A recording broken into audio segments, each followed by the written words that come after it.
এবার মানবতা বিরোধী অপরাধে জড়িত সেনাবাহিনী কর্মকর্তাদের দ্রুত গ্রেপ্তারের দাবি জানালেন নাহিদ ইসলাম। অপরাধে যুক্ত সেনা কর্মকর্তাদের দ্রুত গ্রেপ্তার করে বিচারের আওতায় আনার দাবি জানিয়েছেন তিনি। সাম্প্রতিক এক ফেসবুক পোস্টে তিনি বলেন, সেনাবাহিনীকে কলঙ্ক মুক্ত করতে হলে মানবতা বিরোধী অপরাধে জড়িত কর্মকর্তাদের বিচারের আওতায় আনতেই হবে।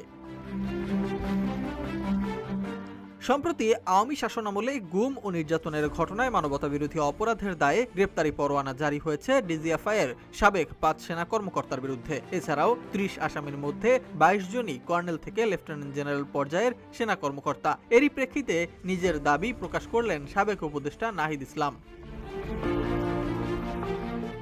নাহিদ ইসলাম লেখেন, সেনাবাহিনী বাংলাদেশের স্বাধীনতা, সার্বভৌমত্ব ও জাতীয় নিরাপত্তার ক্ষেত্রে সবচেয়ে গুরুত্বপূর্ণ মর্যাদাপূর্ণ প্রতিষ্ঠান। ফ্যাসিবাদী বন্দোবস্তের বিরুদ্ধে জুলাই আগস্টের স্বতঃস্ফূর্ত অভ্যুত্থানে সেনাবাহিনীর সাহসী সদস্যরা, বিশেষত তরুণ অফিসার ও সৈনিকরা জনগণের পাশে থেকে গুরুত্বপূর্ণ ভূমিকা পালন করেছেন। নতুন দেশ গঠন, সংস্কার ও আইন শৃঙ্খলা রক্ষার ক্ষেত্রে সেনাবাহিনী এখনও নিষ্ঠার সঙ্গে কাজ করে যাচ্ছে। কিন্তু এই পথ চলায় সংস্কার ও ন্যায় বিচারের প্রক্রিয়া সবার জন্য সমানভাবে প্রযোজ্য হতে হবে। কোনো ব্যক্তি বা প্রতিষ্ঠান তার বাইরে নয়।